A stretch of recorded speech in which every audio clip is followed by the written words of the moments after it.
Yo, salut, c'est l'exilé, j'espère que vous allez bien. Un bon matin pour le week-end de Pâques de 3 jours.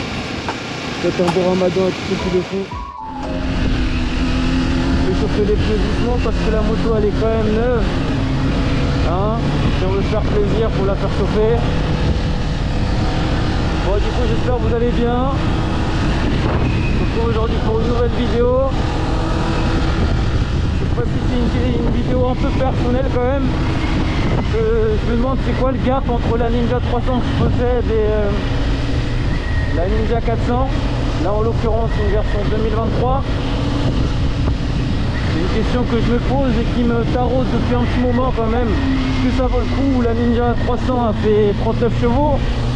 On ne sait pas si c'est au Villebrequin ou bien à la roue. Personnellement, j'ai cherché, j'ai pas trouvé, même si je pense honnêtement c'est 39 chevaux au Villebrequin. Il y a aussi la Ninja 400 qui elle fait 45 chevaux. Encore une fois, on n'a pas l'information si c'est la roue au Villebrequin. Et vous me direz, c'est un peu comme l'histoire de poids. Quand même chauffer un peu le moteur. Là, c'est juste les pneus, j'aimerais qu'ils soient vraiment bien chauds. J'aimerais quand même voir ce qu'elle a. Alors, déjà, elle a un meilleur freinage que la Ninja 300. Elle est aussi mieux équilibrée. De par le cadre qui a été inspiré de la H2, l'empattement il est plus court. La Ninja 300, quand on allait par exemple à... Ah, vous n'allez pas m'entendre là. Là, ça guidonne pas. La Ninja 300, ça guidonne parce que l'angle de chasse il est plus élevé. Ils ont rabaissé l'angle de chasse. Mais bon, là, je parle beaucoup. Et du coup, voilà la bête. Kawasaki Ninja 400 2023, toute neuve. C'est une moto que j'avais envie d'essayer depuis un moment quand même. Je possède une Ninja 300 de 2014 et du coup la différence qu'on pouvait voir entre la Ninja 300 et 400, je devais me faire mon propre avis. Déjà niveau moteur, on est à 45 chevaux. Vous dire si c'est au Villebrequin ou bien la roue, je ne saurais pas vous dire parce que j'ai pas réussi à avoir cette information pour la 300 et aussi pour la 400. Concernant la gueule, franchement elle est vraiment belle. La Ninja 400 elle a une dégaine de sportive. Au niveau avis, là je vais y aller fort parce que vu que j'ai la Ninja 300, je vais y aller violent. Déjà la bulle, je la trouve trop petite, elle protège pas assez.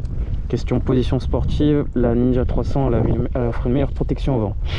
Point positif, question freinage. Là on a vraiment un frein avant qui fonctionne bien, ça fait plaisir. L'ABS il se déclenche pas facilement à l'avant et à l'arrière. Au niveau du cadre, c'est pas le même. Celui-ci c'est un cadre spécial avec un empattement plus court qu'ils ont fait. Alors ils sont inspirés du cadre de la Kawasaki H2. Ils ont pris un peu les mêmes formes. Au niveau du bras oscillant, ils ont fait un bras oscillant qui se vise directement au moteur pour la rigidité. Ça réduit du coup l'empattement. En réduisant l'empattement concernant la Ninja, par rapport à la Ninja 300, pardon, ils ont mis un angle de chasse plus... comment dire, l'angle de chasse il est moins important que sur la Ninja 300. Je m'explique. La Ninja 300, la roue en gros elle est comme ça, et sur la Ninja 400 elle est comme ça. Ça change quoi? Alors sur la Ninja 300, je pensais que c'était un problème de la mienne, mais en fait non, tout en général. Quand on roule par exemple en 5ème à 80, on lâche le guidon, elle va se mettre à guidonner. Je sais pas si je pourrais vous trouver un extrait où je roule avec ma moto et j'essaie de le mettre.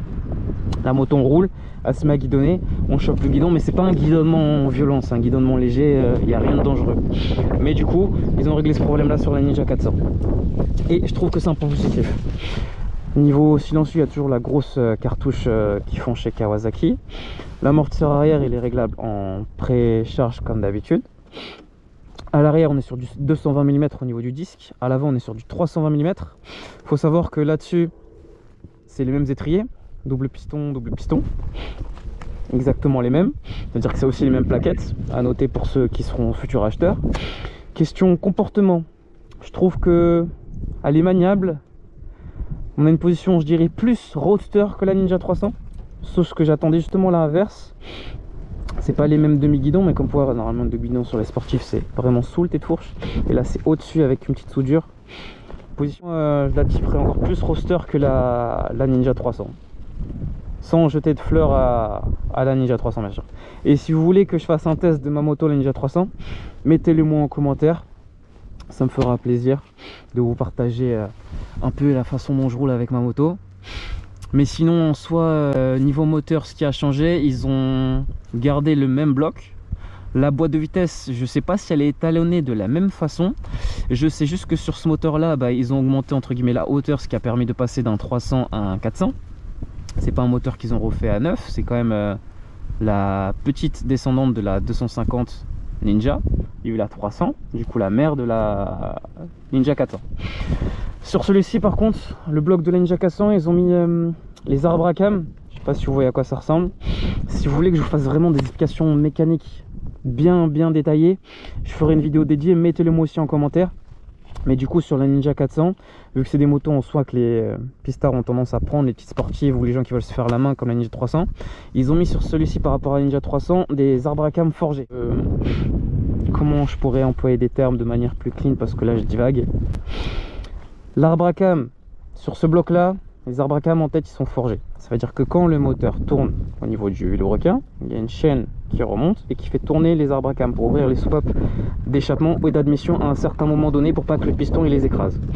Ces soupapes d'échappement et d'admission, ils s'ouvrent et ils se ferment en fonction de la rotation des arbres à cam qui sont entraînés par la courroie qui vient du vilebrequin, entre guillemets la chaîne. Ils ont mis les arbres à cam forgés, c'est-à-dire que eux, à force de tourner, malgré si on a 11 000, 12 000 tours minutes, ils s'abîmeront pas vu qu'ils sont forgés. C'est-à-dire qu'à l'avenir, s'il y a un problème, il suffit simplement de régler les soupapes ou changer les soupapes ou les sièges de soupapes s'ils sont abîmés, mais peu importe, là je rentre trop dans les détails.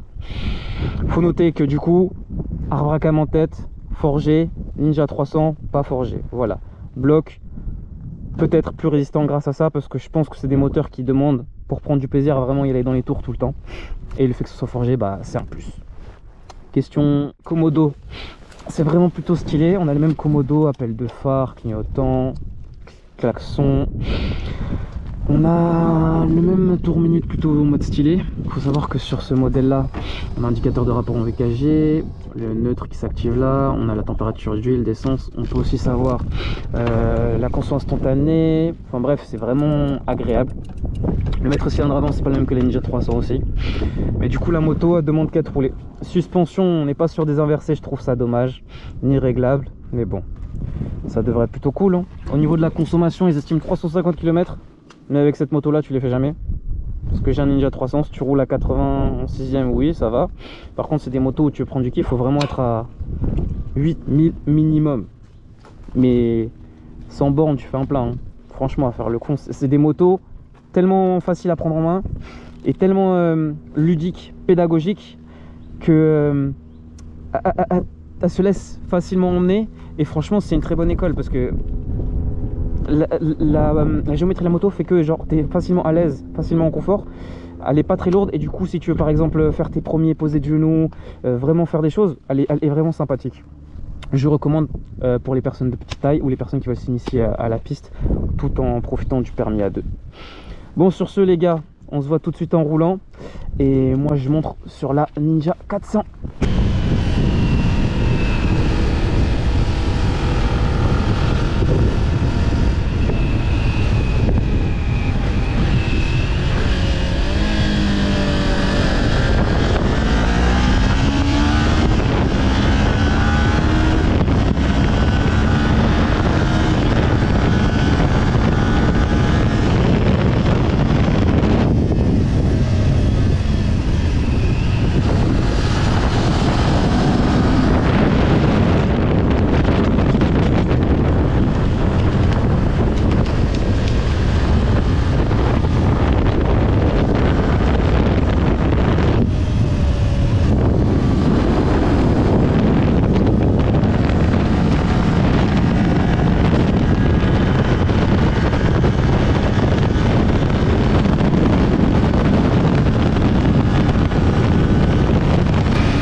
Pourquoi les mecs ils prennent ça pour signer la piste, hein.